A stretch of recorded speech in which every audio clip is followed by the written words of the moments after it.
Promotion of the general welfare, and to maintain peace and order and preserve the comfort and convenience of their inhabitants.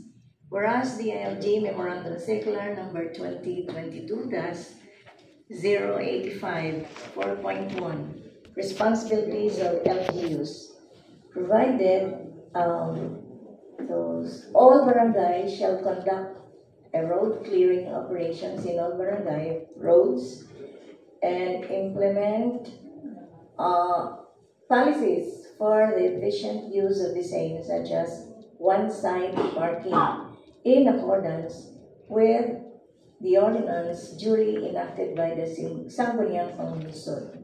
Whereas Quezon City Ordinance 2769, Section 2-2 provides for the regulation of the streets, particularly one-way traffic scheme.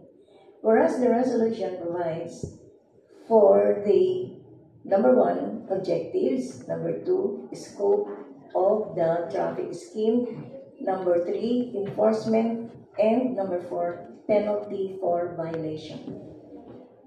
Number 1, objectives. The objectives of this ordinance are stated as follows: to promote the general welfare of the constituents, to maintain peace and order. Letter C, preserve the comfort and convenience of the constituents.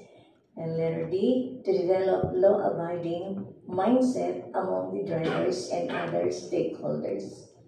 Number 2, scope of one-way traffic scheme.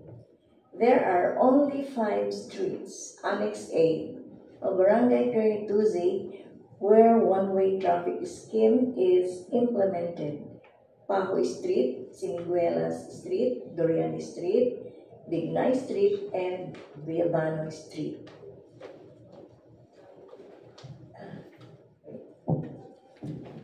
Ma'am, Yes. question from the chair. Have you conducted a public hearing? Yes, already done. That was 2 batches because sort of Is it documented? Do you have the Yes, minutes of the public minutes hearing? of the minutes of the meeting. Along That with was what? Along with the attendance, Yes, the yes, pictures of course, of the pictures. meeting? We have it. That happened last July 7 and 14. So it has already been done. Have you sought the favorable recommendation from the Transport and Traffic Management Department? Well, yes. I coordinated with them. In fact, I also submitted yung mga signages still for follow-up. Have they given their written favorable recommendation for the implementation of this measure? Well, we are asked to submit what we call or formulate based on the barangay good housekeeping. So this was our first experience. They require us to make policies regarding transportation. So I have already made. So that will be subject for another resolution. So we have agreed upon during the council session that transport and traffic management policies for Barangay Quirino 2C should have been formulated a barangay resolution. So, Okay, but again, we need the written favorable recommendation or yeah. approval from the TTM. TTMD recommendation for all of this, Yes, for the approval. for the approval of this resolution. Yes. So we were not advised to do that. That's why we didn't know. So this is my first time to hold such position. So noted, sir. So recommendation from TTM. Written favorable recommendation. And my last question is, if there's a violation of this measure, what will be the penalty, or what would be the sanction? Well, for us, since we do not have yet a what we call this ordinance, the most that we did is meron akong ginawang form for violation, just to inform them of the violation and the corresponding ordinance and the penalty. So I have attached here. Okay.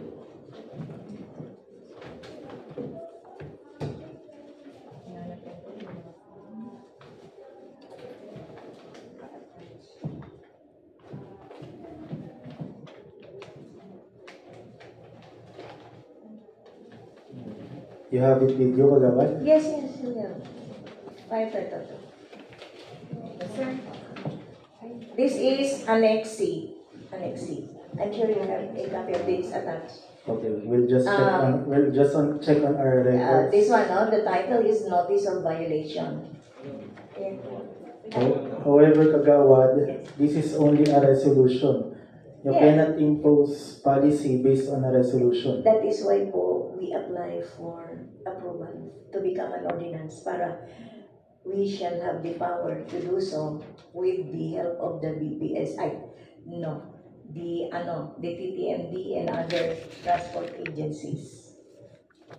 Okay. So since you don't have an ordinance yet, you cannot penalize. Yes, we do not. All we have to do, all what we did was only to inform them of their violations, to make them aware. Sort of information dissemination. But your title, a resolution implementing. So you already intend to implement this scheme.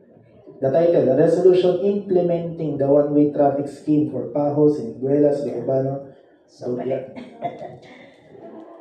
It should be corrected, sir. To implement, not implementing. So what should be, sir? The proper way of stating. Tapos ka na? Ha? Sige. Okay. So, Kap Alvarez, ano mo si dating Kapitan Alvarez? Saan po? Saan ba yung Quirino? Dito ba yung sa Tusi. Tusi ba yun? Quirino Tusi po. Ang relative ko po, yung dating punong barangay na Rivera po. Si Edelberto Bebot Rivera po. Ang kamag-ang. Ang tito ko po. Tito mo. Opo. Ikaw ba yung pumalit kay Kwan? Kay Kapitan Marlon Hanoras po.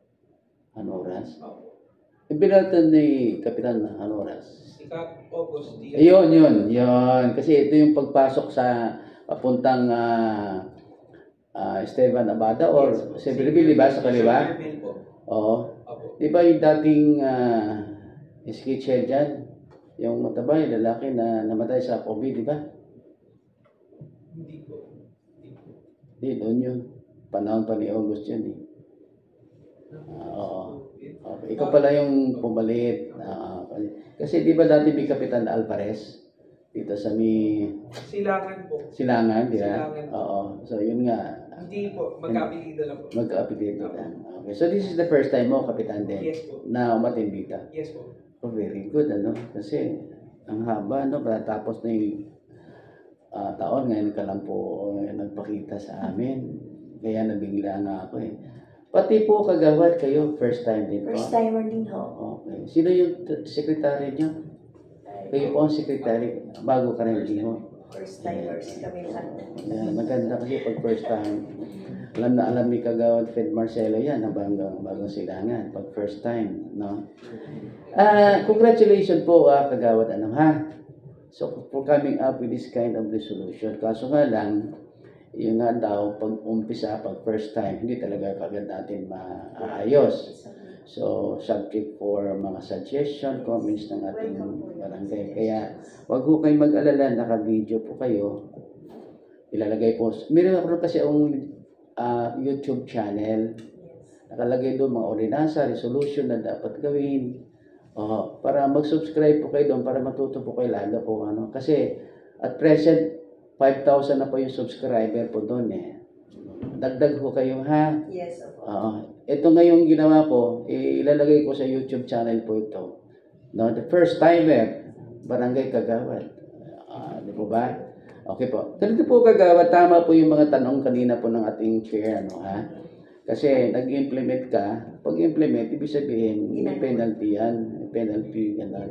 So, kailangan po, in order for you to be authorized to implement the one-way traffic, kailangan po nyo ng authorization from the City Council. Authorizing nyo, ganun po, no? Para ho makapag-implement kayo ng ganito. No? Ito, yun ang kulang po, Tapos yung mga documents na sinabi niyo po, nagkanda kayo ng public consultation, please submit it to the secretariat po, ha? Kasi, every time that we have this kind of mga barangay measures, yung mga documentation, supporting documents, kasama ka agad yun pag nag-submit ka doon, ha? Huwag ka mag-alala, tuturuan kita. Alam ko, meron kayong Christmas party, no, sa mga barangay secretary. Iniimbita ako eh. Kaso ayaw ko lang pumunta ron, baka pagalitan ako ng mga barangay secretary na napagalitan ko dito. Okay, So, yun po, kailangan po natin na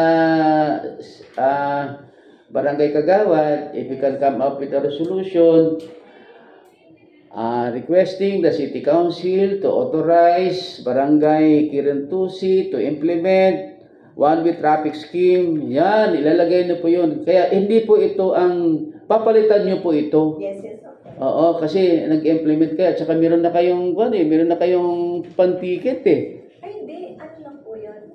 Sort of notification to inform them, to make them aware of their violation. Pero hindi po ganun po yung public dissemination niyo po. But in fact, you already conducted public consultation eh. Yes. Yun na yun po. No? Yan, kasi the moment kasi magbigay po kayo ng ganon, in-implement na pala ito, meron ba itong batas? Kanan. So, babalikan ho kayo noon. Ha? Kagawad, ano? Yes. Ano bang committee po nyo? Transportation and for others. Dami naman palang binigay. Ano? How old are you na ba, Kagawad? 71.